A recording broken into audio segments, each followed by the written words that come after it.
Selamat malam Bapak Ibu Saudara sekalian, kita kembali lagi dalam renungan malam pada malam hari ini. Dan memulai renungan kita pada malam hari ini, mari kita bersatu di dalam doa. Kita berdoa. Bapa yang baik, Bapa yang bertata dalam kerajaan surga, kembali kami datang kepadamu ya Allah, mengucap syukur atas segala berkat, kasih sayang dan penyertaan Tuhan dalam kehidupan kami. Dan pada malam hari ini kami akan membaca, merenungkan akan kebenaran firman-Mu. Bantu setiap kami agar apa yang boleh kami baca dan renungkan bersama itu semua dapat kami lakukan dalam setiap langkah kehidupan beriman kami. Bersabdalah kepada kami ya Allah, karena kami anak-anak-Mu sudah sedia untuk mendengarkannya. Di dalam Kristus Yesus Tuhan yang telah menjadi manusia bagi setiap kami, berdoa dan mengucap syukur. Amin.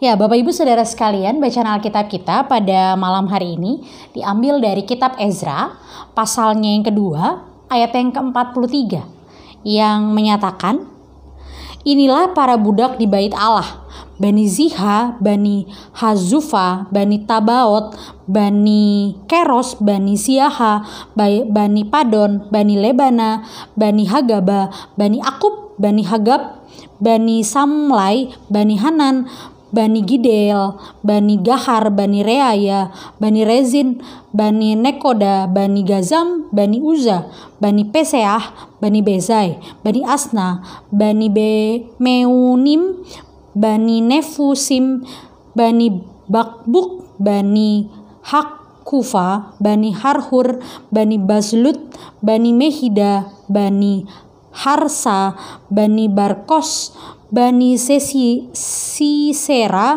Bani Temah, Bani Neziah, Bani Hatifah.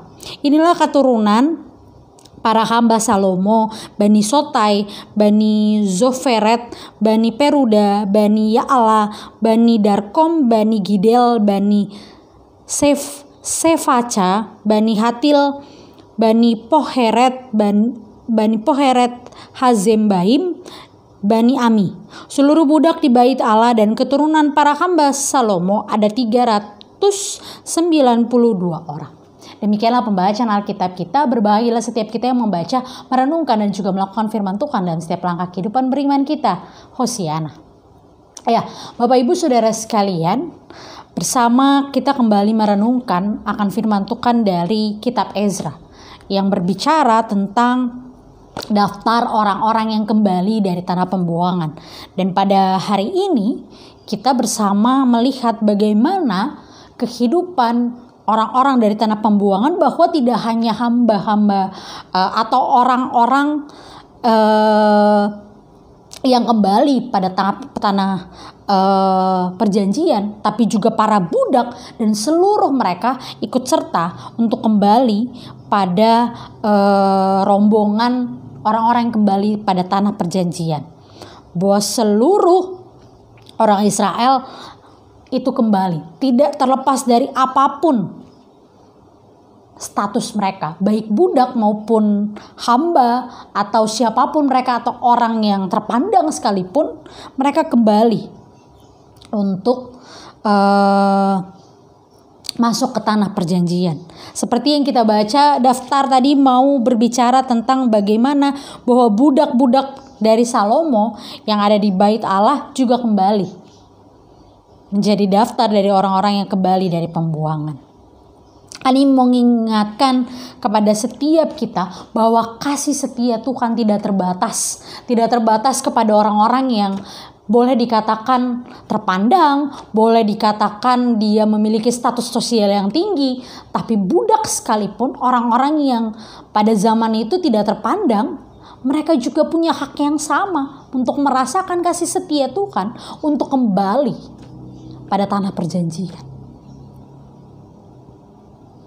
Begitu juga ketika kita saat ini merasakan kasih setia Tuhan, bahwa seringkali kita mengabaikan hak orang-orang yang tertindas, orang-orang yang kita rasa tidak memiliki status sosial yang sama dengan kita, atau orang-orang yang kita anggap memiliki tingkat intelektual yang lebih rendah dari kita, atau orang-orang yang tidak sepemikiran dengan kita, orang-orang yang kita anggap rendah karena mereka tidak memiliki kemampuan yang sama dengan kita. Mereka yang adalah kaum-kaum disabilitas misalnya, atau dalam budaya patriarki perempuan dianggap sebagai kaum yang lebih rendah daripada laki-laki. Hari ini kita mau belajar tentang kasih setia Tuhan itu universal. Kasih setia Tuhan mampu dirasakan dan hadir bagi setiap orang tanpa memandang status sosial mereka, gender mereka, kemampuan intelektual mereka. Apakah mereka adalah kaum disabilitas atau bukan? Apakah mereka anak-anak atau orang dewasa? Semua sama di mata Tuhan. Bahwa Tuhan tidak memandang status mereka. Bahwa Tuhan melihat setiap umatnya sama di matanya.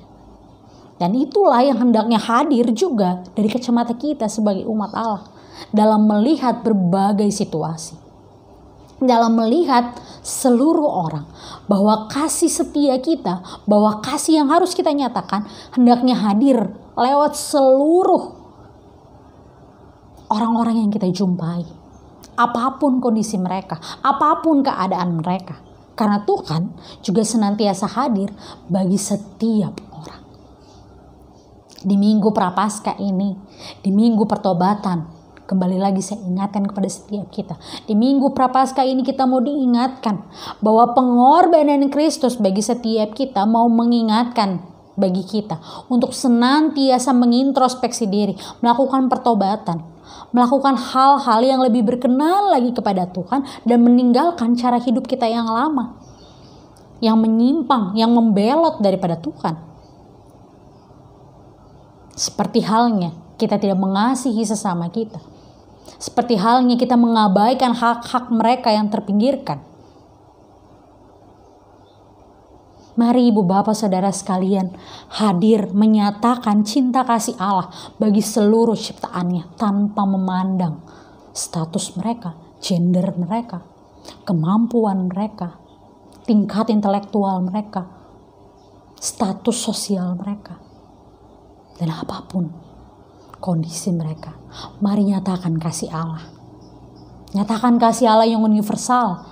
Kuasa kasih Allah yang nyata bagi seluruh ciptaannya kiranya hadir juga lewat setiap langkah kehidupan beriman kita. Nyatakan kasih setia Allah bagi seluruh ciptaannya. Nyatakan kasih setia Allah bagi setiap manusia, bagi setiap sesama yang kita jumpai. Selamat menyatakan kasih setia Allah di minggu-minggu Prapaskah ini. Terus bersama melakukan yang terbaik hanya untuk hormat dan kemuliaan nama Tuhan. Karena itulah yang Tuhan inginkan. Kita kembali mengikuti jalannya dan melakukan pertobatan hanya untuk kemuliaan namanya. Tuhan memberkati setiap langkah kehidupan beriman kita. Amin. Mari bersama kita berdoa. Kita berdoa. Bapa yang baik, Bapa yang bertata dalam kerajaan surga, kembali kami datang kepadamu ya Allah, mengucap syukur atas segala berkat, kasih sayang, dan penyertaan Tuhan dalam kehidupan kami.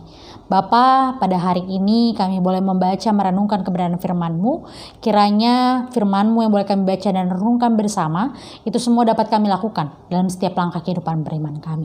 Yaitu menyatakan kasih setia Tuhan, menyatakan kuasa Tuhan, tanpa memandang status sosial, gender, kemampuan, tingkat intelektual, dan apapun, siapapun orang-orang yang ada di sekitar kami, kiranya kami mampu menyatakan kasih setia Tuhan bagi setiap mereka.